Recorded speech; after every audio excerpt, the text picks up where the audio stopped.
मैं हूँ मिल्कीपुर में। मिल्कीपुर का माहौल जानने का प्रयास करता हूँ कि इस बार क्या है माहौल, चूंकि 5 तारीख को मतदान होना है और यहाँ उपचुनाव चल रहा है। क्या नाम है?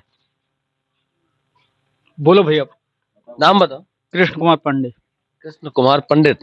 ये पंडित में कौन से वाले? पांडे जी, द्विवेदी, त्रिवेदी? पांडे जी।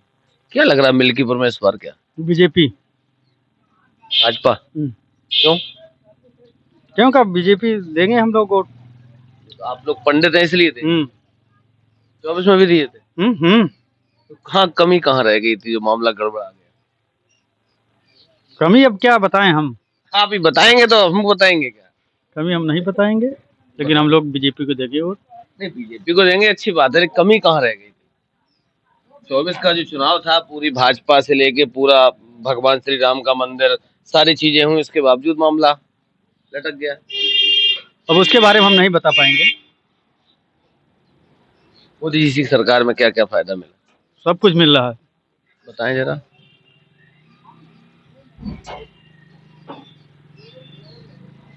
बोले।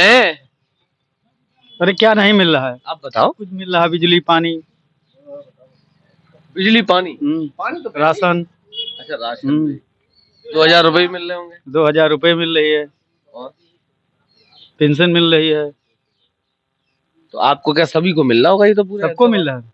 फिर क्यों लोगों ने वोट नहीं दिया था 2024 में? अब इसको हम नहीं बता थोड़ा पाएंगे। अंदर की चीजें बताइए, आप तो अनुभवी व्यक्ति हैं। इसको हम ज्यादा बता नहीं पाएंगे। ब्राह्मण हमेशा प्रबुद्ध कौम रही है, और आप नहीं बताएंगे तो बताएगा फिर कौन? क्या कारण रहा जो इतनी शर्मिंदगी महसूस करनी पड़ी अयोध्या वासियों को?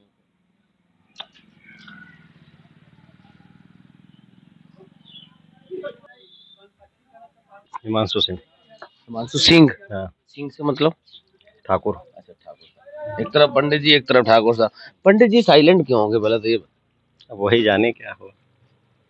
क्या कारण रहा कि भाजपा अयोध्या हार गई? यहाँ पे 2-3 कारण थे, जैसे कि एक तो संविधान वाला चल गया था, लल्लू सिंह ने कह दिया। बयान दे दिए थे गलत। और दूसरा ये था कि लल्लू सिंह जनसंपर्क नहीं करते थे, वो हवा में थे कि जीत जाएंगे इस बार चुनाव। मंदिर के नाम पे? हाँ, मंदिर योगी मोदी के नाम पे चुनाव निकल जाएगा कि इतने लोग आ रहे हैं, प्रचार तो हो ही रहा है, जीत जाएंगे, इसीलिए वही मामला गड़बड़ा गया। वही मामला। अच्छा, एक चीज मैं जानना चाह रहा हूँ, अगर देखा जाए तो भाजपा की राजनीति का केंद्र बिंदु अयोध्या रही, और कल एक शुक्ला जी मिल गए, वो बता रहे थे कि मैं अभी उत्तराखंड गया था, महाराष्ट्र गया था, वहां लोग हमसे ये कहते हैं कि इतना सब कुछ दिया, उसके बाद तुम लोगों ने बहुत गलत किया। हाँ, यही चीज़ हमको भी कहा गया। हम गए थे नैनीताल, तो वहाँ काठगोदाम से नैनीताल जब जा रहे थे तो वहाँ भी ये कहा गया कि वहाँ के लोग धोखेबाज हैं। तो कि मंदिर बना, रेलवे स्टेशन बना, एयरपोर्ट बना, तो हमको बताया कि अयोध्या सिर्फ उतने में नहीं है, आप आइए, ये अयोध्या बहुत बड़ी है, मिल्कीपुर तक, कुमारगंज तक अयोध्या है। तो विकास खाली वहीं पे हुआ, वही दिखाया जाता है, वही लोग मानते हैं। और लोगों को यहाँ नौकरी सुविधाएं की ज़रूरत है। अब इतनी बड़ी मिल्कीपुर क्षेत्र है, इसमें कोई हॉस्पिटल नहीं बनवाया, कोई डिग्री कॉलेज नहीं है यहाँ पे, सब प्राइवेट हैं, गवर्नमेंट कुछ नहीं है। तो ये सारी सुविधाएं दें तो मिल्कीपुर से क्या अयोध्या से भी जीत जाएगा। इस बार क्या लग रहा है मिल्कीपुर में उपचुनाव? इस बार तो कांटे की लड़ाई है, पूरी टक्कर की। घाटे की लड़ाई है? मतलब ये कह नहीं सकते कि कहाँ जाएगा मामला? नहीं, मतलब 60% तो ये है कि भाजपा जीतेगी। 60 में तो 10 का तो वो है, शासन प्रशासन बहुत सारी चीजें बस हैं। वही है, बस वही है 10 का। बाकी बराबरी का बाकी मामला है। बराबरी का मामला है, क्योंकि जो बहुत बड़ी बात कह रहे हैं। अदर वोट हैं जो, वो सब साइलेंट बैठे हैं। इसका मतलब अखिलेश यादव का पीडीए कामयाब हो गया? कामयाब है। भाजपा की कहाँ पे नाकामी मानते हैं सब? जैसे यहाँ ये मिल्कीपुर क्षेत्र ज़्यादातर किसानों के क्षेत्र है, यहाँ पे ये तो है नहीं कि कुछ ऑफिस वाले हैं, ज़्यादातर ये सब कुछ है नहीं। तो यहाँ पे किसानी लोग करते हैं, तो यहाँ छुट्टा जानवरों से बहुत परेशान है। उसके बाद अगर फसल तैयार करते हैं तो उनको खाली लोकल मार्केट में बेचना पड़ता है, ये एमएसपी पे भी नहीं बेच सकते हैं, क्योंकि यहाँ पे सोसाइटी जो है वो एमएसपी पे लेती नहीं है। अगर लेती है फरवरी मार्च तक लेती है, बताते हैं कि नंबर, और उसमें सब 2 नंबर का काम होता है कि बनिया से सीधे ले लेते हैं, खितौनी ले लेते हैं, पेमेंट ट्रांसफ़र करवा के किसान से बनिया लोग ले लेते हैं, उनको एमएसपी का रेट नहीं मिलता। जैसे धान का रेट इस बार 2400 लगभग था, 2384 रुपये 83, और वो लोग 1900, 1800, 1850 में बेचे। अब वो किसी से कुछ कह नहीं सकते हैं, क्योंकि सरकार सीधे सुनती नहीं है। नीचे किसी से कहते हैं तो लोग अपना बताते हैं कि ऐसा कुछ नहीं है। अच्छा, आप तो पढ़े लिखे हैं, आपने देखा होगा सरकार, आपने कहा सरकार सुनती नहीं है, सरकार मंत्री भी परेशान है। आपने देखा होगा अभी अनुप्रिया पटेल उनके पति रहे, फिर संजय निषाद भी फ्रंट पे अब बोलने लगे, ओम प्रकाश राज भी लगातार बोल रहे हैं।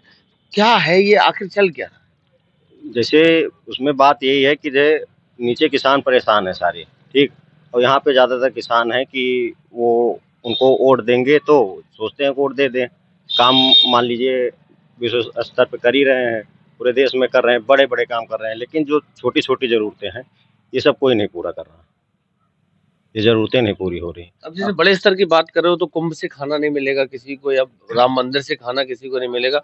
वास्तविक जो धरातल पे चीजें हैं वहाँ कहाँ चूक है? नहीं, राम मंदिर भी बहुत ज़रूरी था, क्योंकि आस्था से लोग जुड़े हैं, इनमें सारे धर्म के लोग हैं, आस्था से जुड़े हैं। राम मंदिर भी ज़रूरी है अपने लिए, लेकिन उसके साथ साथ ये भी ज़रूरी है कि यहाँ पे हॉस्पिटल और कॉलेज जो हैं सरकारी, ये सब खुलने चाहिए, इसकी व्यवस्था हो। और जैसे किसानों के लिए गौशाला परमानेंट कहीं नहीं बना, आप यहीं पे गौशाला देख लीजिए, उसमें जानवर मर रहे हैं। तो बाहर था जानवर रहते थे और सब जानवर गेहूँ है, धान है, खा लेते थे, जिससे किसान को नुकसान होता था। बस उसी की वजह से कुछ किसान, ज़्यादातर किसान ही हैं, वही परेशान हुए तो वोट नहीं दिए। और कुछ संविधान वाले थे, जो नीचे वाले क्षेत्र हैं, दलित वर्गीय, एससी ओबीसी के लोग। हाँ, वो कहें कि संविधान बदला जाएगा, इसीलिए वो वोट नहीं दिए। क्या क्या गाड़ मानते हो कि 44 सीटें विपक्ष जीत गया? कहाँ 5 सीटों पे मामला चल रहा था, मतलब 75 सीटें भाजपा के पास थी, 74 76 सीटें तक आप लोग जीते, फिर मामला एकदम उलट पलट हो गया सब। हाँ, तो चूँकि यही सब है सारी, जो हैं कुछ हैं कि उसका नैरेटिव चला लिए हैं। मान लीजिए संविधान का है, बदला नैरेटिव जाता क्या है। आप कहे थे ना लल्लू सिंह? लल्लू सिंह कहे थे, वही ज़्यादा चल गया। तो जैसे कुछ होता है कि मान लीजिए वो लल्लू सिंह को पूरी जानकारी ना रही हो, कि खाली बता दिए कि हाँ चैनल ये हो गया कि संविधान बदला जाएगा, सच में बदला जाएगा, उसी का फ़ायदा विपक्ष उठा लिया कि वो संविधान बदल देंगे तो अपने हिसाब से सब करेंगे। अच्छा, इस सीट से ना सरकार बन रही है ना बिगड़ रही है, 2027 में क्या लग रहा है फिर इस हिसाब से? अब जो यहाँ पे मिल्कीपुर में जैसा होगा माहौल, उसी के हिसाब से मान के चलिए 27 का भी होगा। मिल्की ब्रो 27, मान लो वो 10% तो झोल वही वाला चल रहा है, छोड़ दो इसको, 27 में क्या लग रहा है? ये अभी तो 2 साल है, उसमें देखिए क्या कितना काम करती है, क्या नहीं करती है, उसी हिसाब से। बाकी 3 साल से यहाँ अवधेश है, यहाँ भी मिल्कीपुर में कोई काम अवधेश भी नहीं किए हैं। अब देश की सरकार भी नहीं थी, कह सकते हैं वो जनता से। हाँ, नहीं तो अब मिल्कीपुर इस हिसाब से तो फिर वो छोड़ देते सीट कि हम काम नहीं करेंगे, क्योंकि हमारी सरकार नहीं है सत्ता में। तो ऐसा तो नहीं होगा ना, काम अगर ये वहाँ आवाज़ उठाएँगे और जो करवाना चाहेंगे तो काम तो हो ही जाता है। अब तो आजकल आवाज वो कम उठा रहे लोग, विपक्ष वाले उनको ज्यादा उठा के दिखा रहे हैं, भाजपा वाले। हाँ, हाँ, उनको ज़्यादा उठा।